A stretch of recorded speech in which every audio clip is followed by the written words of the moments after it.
Ia satu-satunya yang naik ke kereta itu. Tapi, suara-suara di dalam membuatnya merasa tak pernah sendirian. Malam di stasiun B tak pernah terasa hidup. Bahkan ketika siang tak membawa apapun selain diam. Tapi malam ini, diamnya terasa lebih tebal. Seolah udara sendiri sedang menahan nafasnya. Angin bertiup pelan, membawa bau besi karatan dan tanah basah.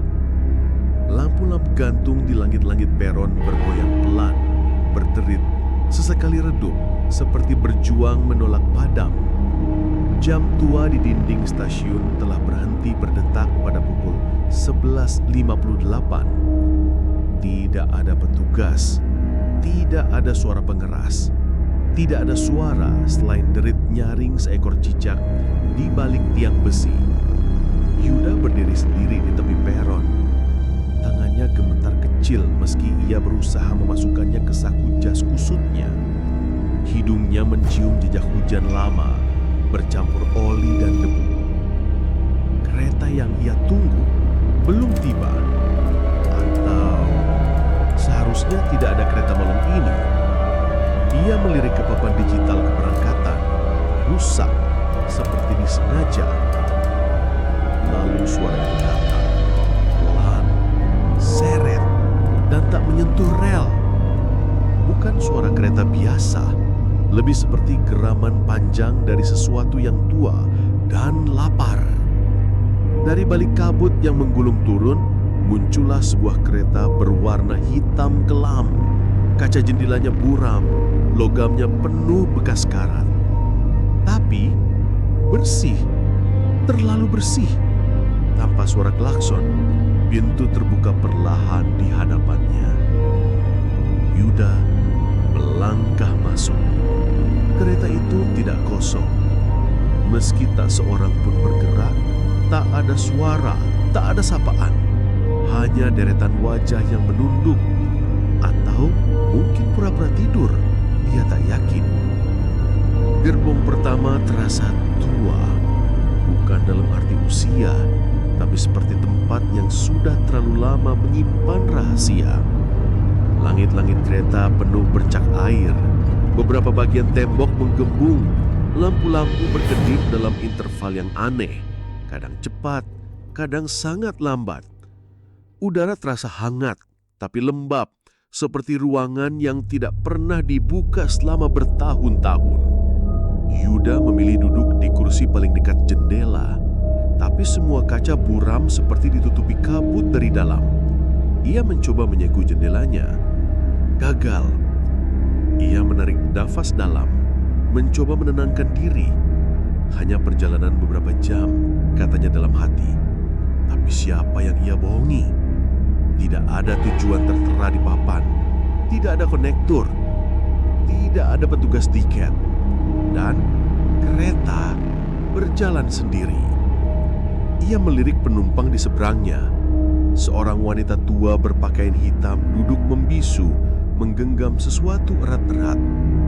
Sebuah foto dalam bingkai kecil, tapi gambarnya sudah nyaris pudar. Ia tidak menatap Yuda, hanya diam. Kepalanya sedikit tertunduk, matanya kosong. Di ujung gerbong, seorang anak kecil duduk sendiri, kakinya menggantung. Ia mengenakan kaos kartun yang sudah lusuh, boneka kayu di tangannya. Bocah itu sesekali tertawa kecil, bukan kepada siapa-siapa, melainkan ke arah kosong. Yuda berpura-pura tidak melihatnya. Waktu terasa tak berjalan, bahkan jam di pergelangan tangannya, jam logam tua yang biasa menemaninya bertahun-tahun, telah berhenti berdetak. 11.58. Suara roda kereta terdengar tidak normal, bukan suara kereta yang bergesekan dengan rel, tapi seperti sesuatu yang menyeret dirinya sendiri melalui tanah yang penuh duri. Di kejauhan, terdengar bisikan samar. Yuda menajamkan telinga. Satu kata, namanya. Dus, Yuda. Ia menoleh cepat ke belakang. Tidak ada siapapun yang berbicara, tapi bisikan itu terasa personal. Matanya bertemu sebentar dengan pria paruh badan 2 kursi di belakangnya. Pria itu menatap lurus padanya. Dahi pria itu terluka, sebuah bekas luka lama di pelipisnya. Tangannya menggenggam sebuah map lusuh. Pria itu membuka mulut, perlahan, seolah menimbang-nimbang setiap kata. "Sudahkah kau menyesal?" Yuda tak menjawab. Ia berdiri, pindah ke gerbong berikutnya. Gerbong berikutnya lebih gelap. Lampu hanya berkedip sesekali, menciptakan ilusi gerak dari bayang-bayang yang mungkin tidak ada. Ia duduk di kursi paling belakang, sendiri. Tapi tidak sepenuhnya sendiri. Seorang pria tua dengan jubah abu-abu duduk beberapa baris di depannya. Rambut putihnya panjang, matanya kosong, seperti tak melihat. Tapi ia tersenyum samar, bukan kepada siapa-siapa, bukan kepada apapun, seolah tahu arah cerita, tapi tak ingin campur tangan. Yuda menjengkram lututnya. Ia ingin turun, tapi kereta tak berhenti. Dan stasiun berikutnya tak ada nama. Ia mulai mengingat sesuatu, bukan peristiwa, tapi perasaan. Rasa takut yang pernah ia rasakan, bukan terhadap orang lain, tapi terhadap konsekuensi. Rasa bersalah yang ia pendam, jauh di bawah lapisan logika, putusan, dan pembenaran. Gambaran sekilas muncul di kepalanya. Suara gemuruh, jeritan seseorang, pintu besi yang ia kunci sendiri, lalu sunyi. Tangannya berkeringat. Ia menggenggam gagang kursi erat-erat. Lalu suara itu datang lagi. Kali ini lebih dekat, di belakang telinganya. "Kau tidak pikir mereka lupa?" Ia berbalik cepat. Tidak ada siapapun. Tapi pada kaca jendela buram, pada sepersekian detik, ia melihat pantulan dirinya sendiri, tapi bukan wajah yang ia kenal. Wajah itu tampak lebih tua, lebih letih, dan penuh luka. Gerbong bergetar. Lampu mati. Anak kecil tertawa di kejauhan. Pria tua bersenandung pelan. Wanita tua menggenggam fotonya lebih erat. Dan Yuda tahu, ia tidak sedang dalam perjalanan pulang. Ia sedang menuju sesuatu yang sudah lama menunggu. Dan waktu sudah hampir habis. Ayo, penjaga Sandikala. Kalau cerita ini mulai membuat bulu kudukmu berdiri, jangan lupa beri like sebagai tanda kamu masih bersama kami di tengah kegelapan ini. Klik subscribe dan aktifkan loncengnya, karena malam belum selesai dan misteri baru saja dimulai. Tinggalkan jejakmu di komentar. Kami membaca semuanya. Kereta terus melaju seolah tak mengenal tujuan. Tidak ada pengumuman, tidak ada stasiun, hanya perubahan cahaya samar di luar jendela, dari kabut pekat menjadi langit merah kehitaman. Seakan kereta ini tak bergerak ke depan, tapi menukik lebih dalam, ke dalam dimensi lain. Yuda membuka pintu ke gerbong berikutnya. Gerbong itu kosong, tapi tidak benar-benar kosong. Di dinding belakang tertempel cermin besar, bukan bagian dari interior kereta biasa. Cermin itu tidak memantulkan gerbong, tapi sesuatu yang lain. Gerbong dalam pantulan terlihat lebih rusak, lebih tua. Dindingnya hangus, ada bekas jelaga di langit-langit, dan kursi-kursi terbakar sebagian. Tapi saat Yuda menoleh ke ruangan sebenarnya, semua tampak utuh. Ia berjalan perlahan menatap ke cermin. Saat ia berhenti, sosok pria berdiri di belakangnya di pantulan itu. Sosok dengan luka besar di kepala dan mata merah pekat. Tapi saat ia berbalik, tak ada siapa-siapa. Ia mundur. Dan untuk sesaat, sosok dalam pantulan masih berdiri di tempatnya, tidak mengikuti gerakan Yuda. Sosok itu menatapnya tajam, akhirnya menghilang perlahan ditelan kabut di dalam cermin itu. Ketika Yuda kembali ke gerbong sebelumnya, wanita tua berbaju hitam yang tadi menunduk kini berdiri. Ia berjalan perlahan menyusuri lorong seolah mencari sesuatu. Matanya tetap tak fokus. Yuda memperhatikan dengan cemas saat wanita itu berhenti tepat di hadapannya. "Kau mirip sekali dengan anakku." Wanita itu mengangkat bingkai foto dari pelukannya, menunjukkan gambar usang yang nyaris tak terbaca. Tapi Yuda bisa melihat sedikit. Seorang pria muda dengan helm proyek dan senyum lebar berdiri di depan bangunan besar. Ia tak pulang waktu itu. Mereka bilang atapnya runtuh, tapi aku tahu ada yang menutupi semuanya. Tak ada penyelidikan, tak ada nama disebut, hanya diam. Yuda mencoba tersenyum sopan, tapi matanya tidak bisa menyembunyikan guncangan. Ia mengenali gedung dalam foto itu. Ia pernah menandatangani kontrak proyeknya. Gedung apartemen yang belum genap 6 bulan selesai dibangun dan ambruk karena kolomnya rapuh. Tapi itu sudah berlalu, bertahun-tahun lalu. Wanita itu duduk kembali, tapi tak pernah menatap Yuda lagi.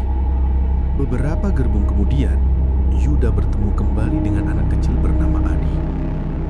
Anak itu kini duduk lebih dekat. Ia memainkan boneka kayu kecil, menyanyikan lagu tak dikenal dalam nada minor. Yuda duduk di seberangnya, mencoba bertanya, "Namamu siapa?" "Adi." "Kamu naik dari mana?" "Dari tempat yang tinggi sekali.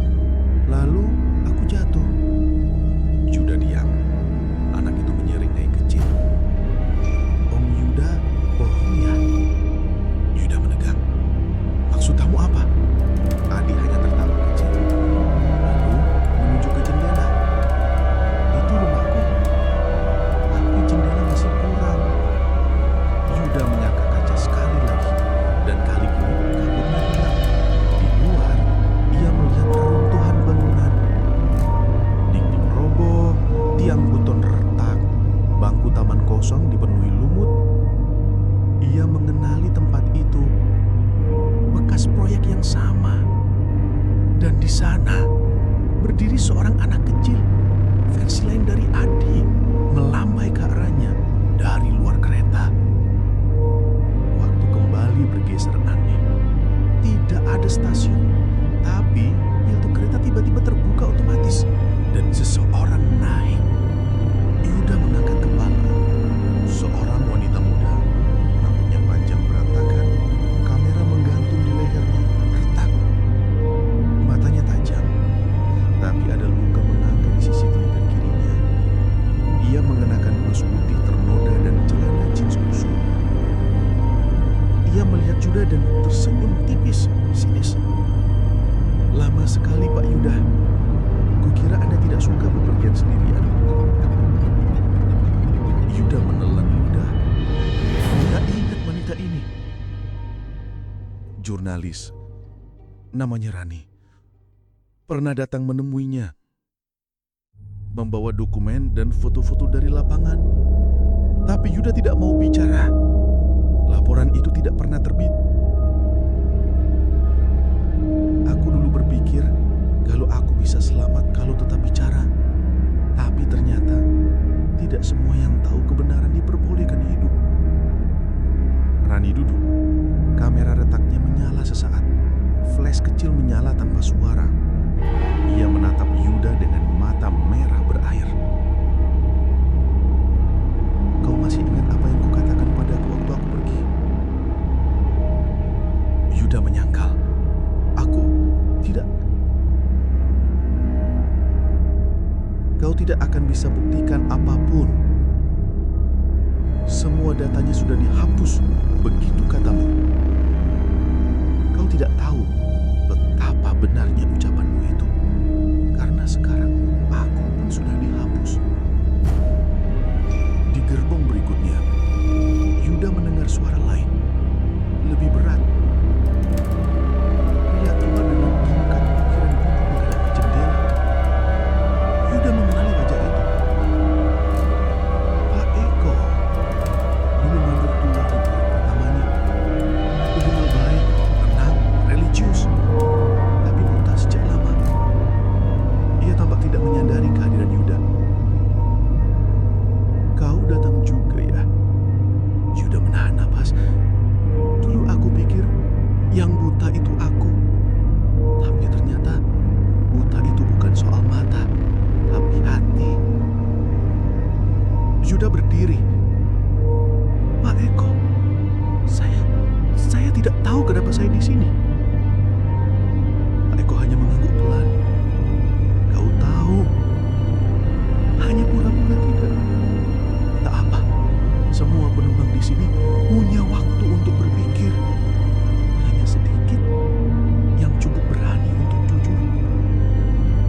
Yuda, Yuda, Yuda.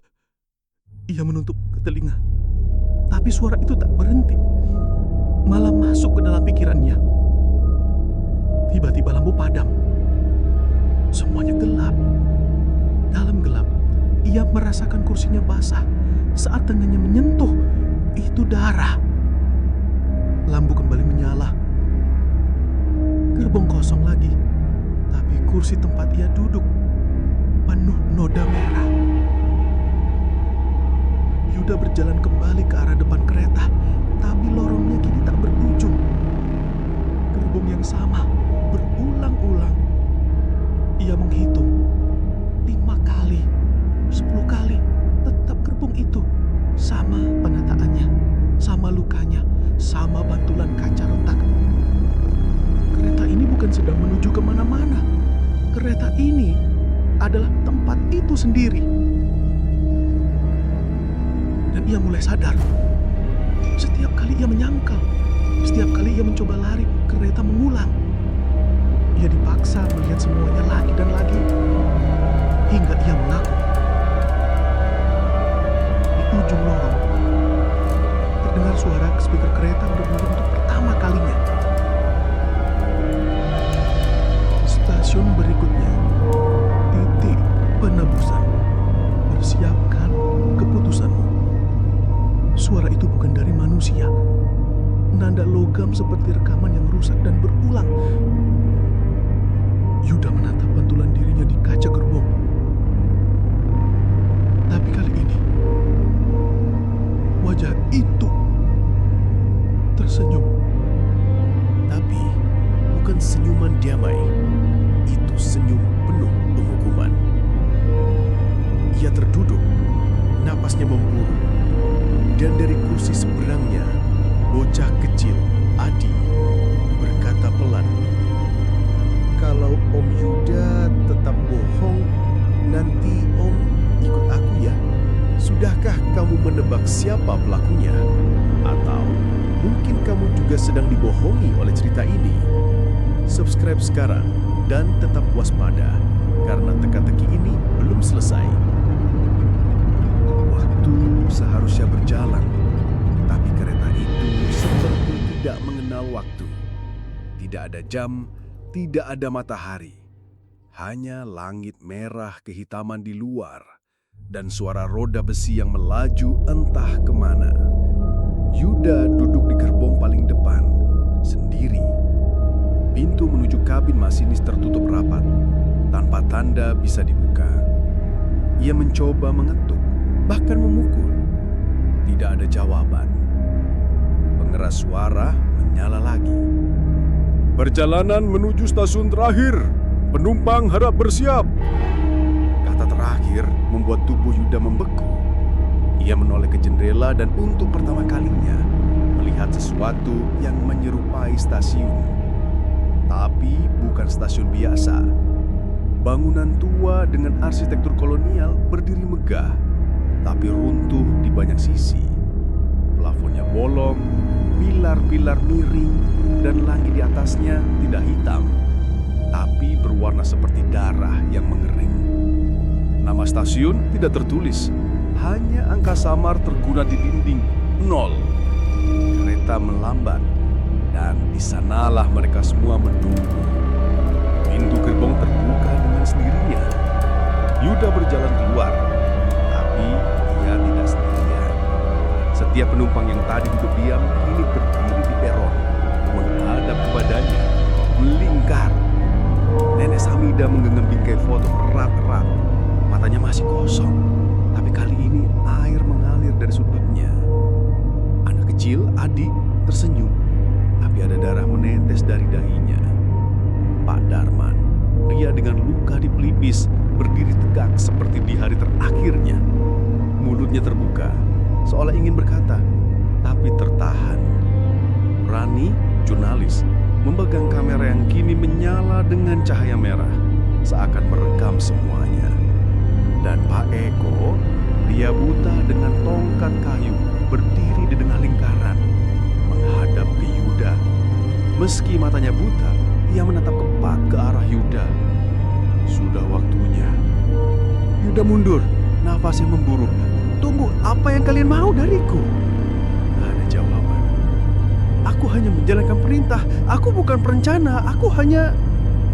Tanda tangan yang mengesahkan. Suara Pak Darman pelan tapi tajam. Tanpa kau, proyek itu tak jalan. Bukan aku yang bangun fondasinya. Bukan aku yang bunuh kalian. Tapi kau tahu. Dan kau diam. Suara Rani penuh luka. Yuda menutup telinga. Aku disuruh. Semua sudah diatur atasanku. Dan kau ikut main. Adi kini menatapnya dari bawah. Om Yuda suka uang ya? Tiba-tiba dunia sekitar runtuh. Kereta, peron, penumpang, semua menghilang.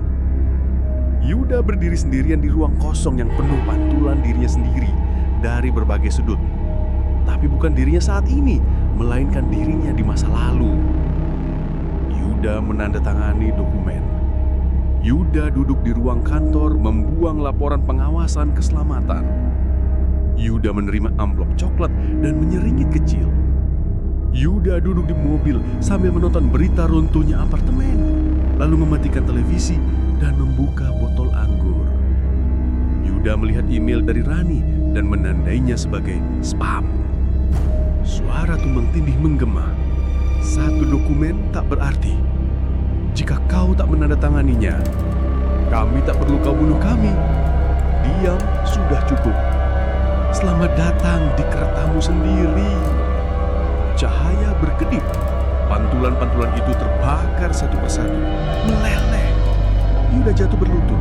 Tangannya mencoba menahan bayangan yang terbakar, tapi ia tidak bisa. Suara tangisan memenuhi udara. Tangisan anak-anak, jeritan patah, doa dalam bisikan. Kereta kembali muncul. Ia di dalamnya lagi, tapi sendirian. Semua kursi kosong, lampu mati. Hanya satu suara terdengar, yaitu suara rekaman lama yang kini jelas. Ini adalah kereta penebusan. Penumpang memiliki kesempatan terakhir untuk mengakui dan menebus. Jika gagal, ia akan ditinggalkan di akhir. Yuda bangkit. Ia berlari menyusuri gerbong, tapi gerbong kembali melingkar. Selalu gerbong yang sama. Ia membuka pintu, gerbong sama. Ia melihat ke jendela, reruntuhan sama. Ia kembali ke tempat duduk semula dan mendapati satu amplop tergeletak di sana. Ia membukanya. Isinya laporan konstruksi gedung apartemen. Disorot satu paragraf. Struktur fondasi tidak sesuai spesifikasi, resiko ambruk tinggi, tidak layak dilanjutkan. Tertulis tangan, disetujui. Tanda tangan, Yuda Rahardian. Yuda menangis, terseduh. Aku salah, aku tahu, aku takut bicara, aku takut kehilangan pekerjaanku.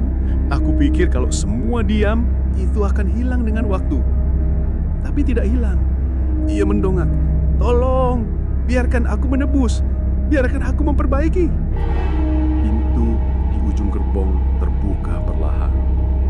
Cahaya putih menyilaukan mengalir masuk, tapi tak hangat. Cahaya itu datar, hampa.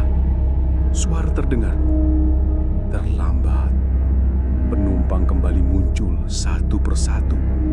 Tapi wajah mereka kini bukan lagi wajah manusia. Kosong, kulit meleleh, mata menghitam, tapi tetap dengan pakaiannya mereka yang sama. Mereka bergerak perlahan ke arah Yuda. Yuda mundur. Tolong. Adi berdiri paling depan. Ia tersenyum kecil. Aku sudah bilang kalau Om bohong, Om ikut aku. Pintu-pintu tertutup rapat. Lampu berkedip liar. Gerbong penuh teriakan. Tapi bukan dari penumpang. Dari Yuda. Ia ditarik. Ditenggelamkan ke lantai gerbong. Tubuhnya perlahan masuk ke dalam lantai yang berubah menjadi lumpur pekat.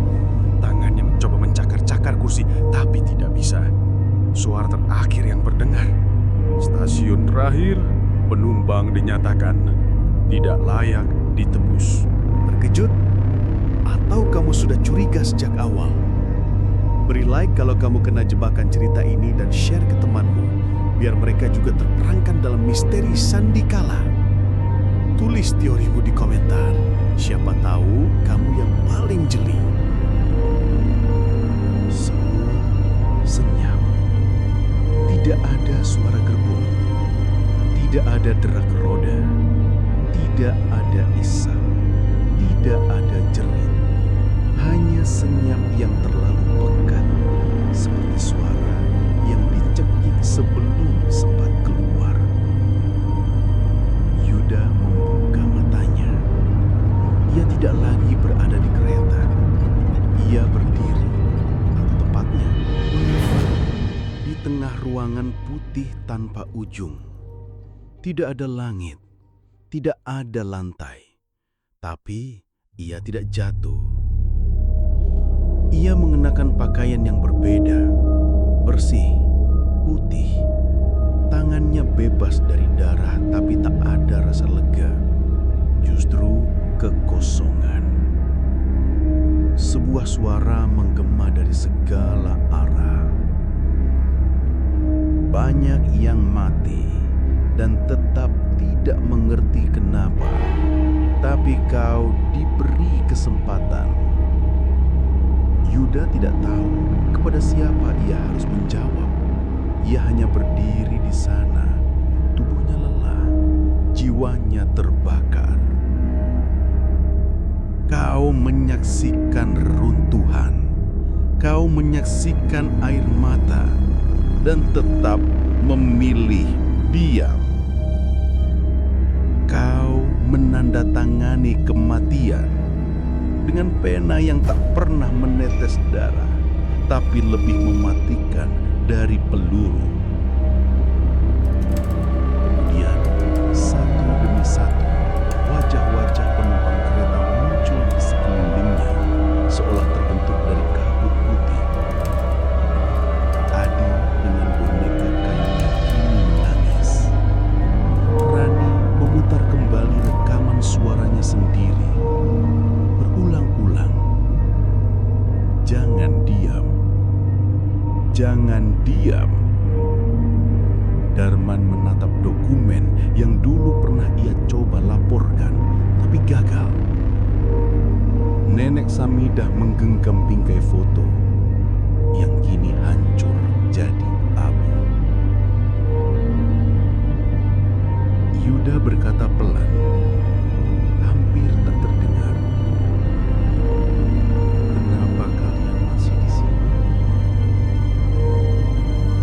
Rani menjawab, suaranya datar. Karena kau belum benar-benar mengerti. Adi menambahkan, dengan wajah kosong. Om masih pikir Om korban. Seketika, Yuda ditarik kembali. Ia terhempas kembali ke dalam gerbong kereta, tapi kali ini kosong. Semua jendela gelap, tidak ada jalan keluar. Di depan tempat duduknya, kini ada sebuah buku log tebal. Isinya pernyataan-pernyataan penumpang lain, pengakuan mereka sebelum tiba. Satu demi satu ia baca. Saya biarkan suami saya melanjutkan kerja meski tahu bangunannya rapuh. Saya tahu data-datanya dimanipulasi, tapi saya takut dilenyapkan. Saya ingin buka suara, tapi sebelum saya sempat. Saya tahu, tapi saya diam. Semua penumpang kereta juga mengatakan hal yang sama. Yuda mulai sadar, mereka semua penumpang seperti dirinya. Semua orang yang dalam bentuk dan tingkatan yang berbeda, berdiam di hadapan keburukan. Dan kereta ini bukan tentang pelaku atau korban. Ini tentang siapa yang memilih untuk tidak menghentikan keburukan, meski bisa. Sebuah pintu kecil muncul di ujung gerbong.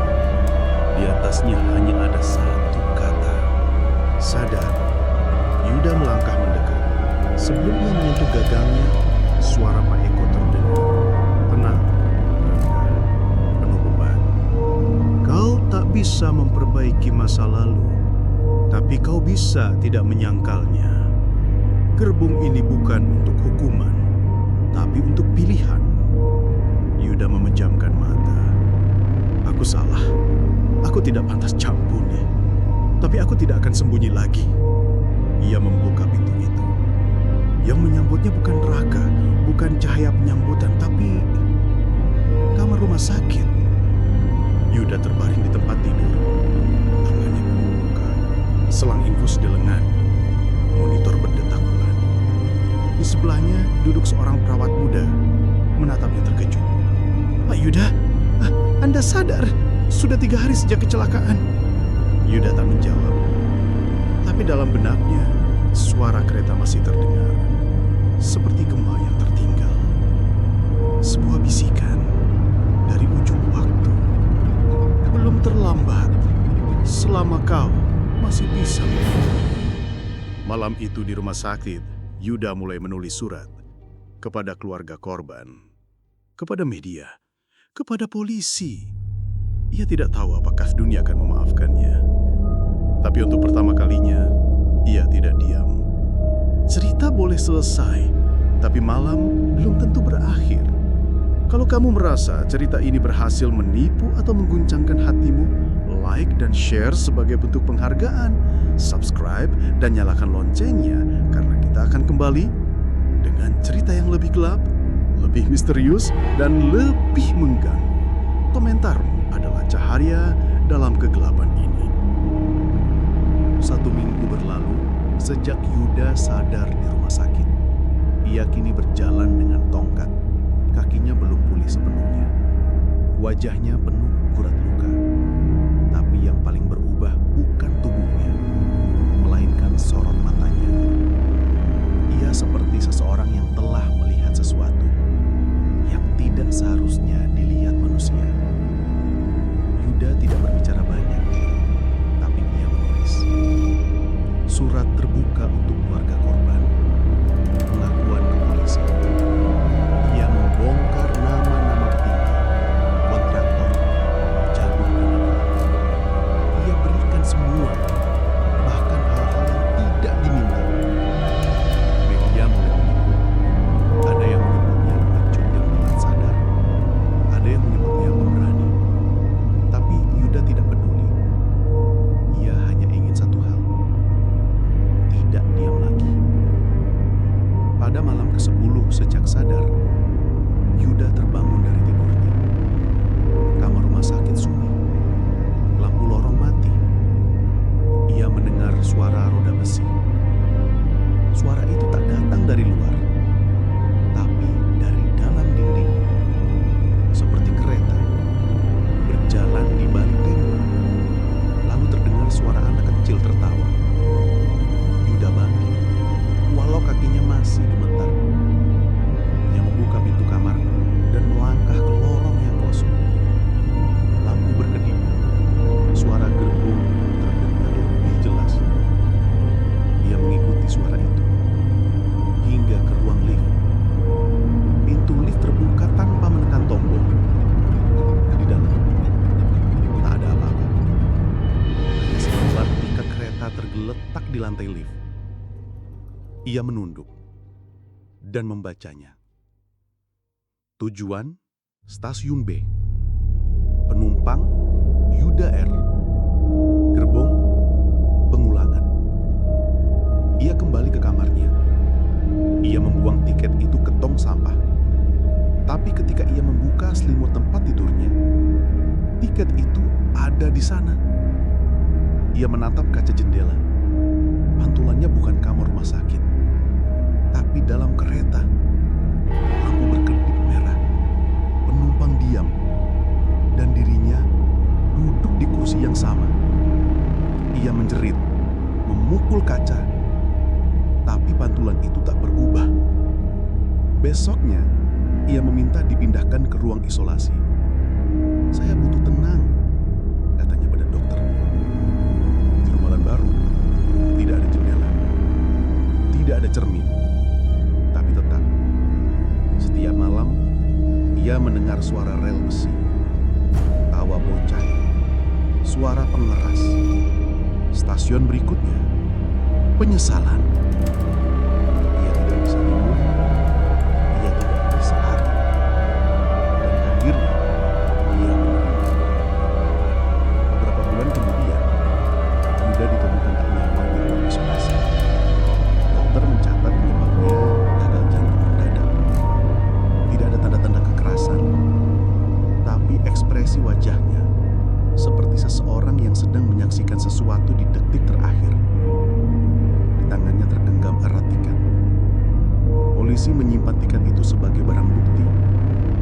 Tapi sesuatu yang aneh, kertas tiket itu tidak pernah bisa difotokopi, tidak terbaca di kamera, hanya bisa dilihat dengan mata telanjang. Dan di bawah nama Yuda Rahardian tertera catatan kecil yang tidak dicetak mesin. Diam adalah tanda setuju. Kini perjalananmu selesai. Beberapa tahun berlalu. Stasiun B tetap berdiri. Sepi. Terlupakan. Jadwal keberangkatan di papan selalu kosong. Tapi sesekali, pada malam-malam tertentu, kereta itu masih terdengar melintas. Tanpa jadwal, tanpa penumpang, atau mungkin dengan penumpang yang tidak ingin dikenali. Mereka yang selama hidup memilih diam, mereka yang pikir membiarkan bukanlah dosa, mereka yang diberi kesempatan kedua hanya untuk menyia-nyiakannya, dan para penjaga sandikala, mereka mendengarkan, termasuk kamu. Cerita boleh selesai, tapi malam belum tentu berakhir. Kalau kamu merasa cerita ini berhasil menipu atau mengguncangkan hatimu, like dan share sebagai bentuk penghargaan. Subscribe dan nyalakan loncengnya, karena kita akan kembali dengan cerita yang lebih gelap, lebih misterius, dan lebih mengganggu. Komentarmu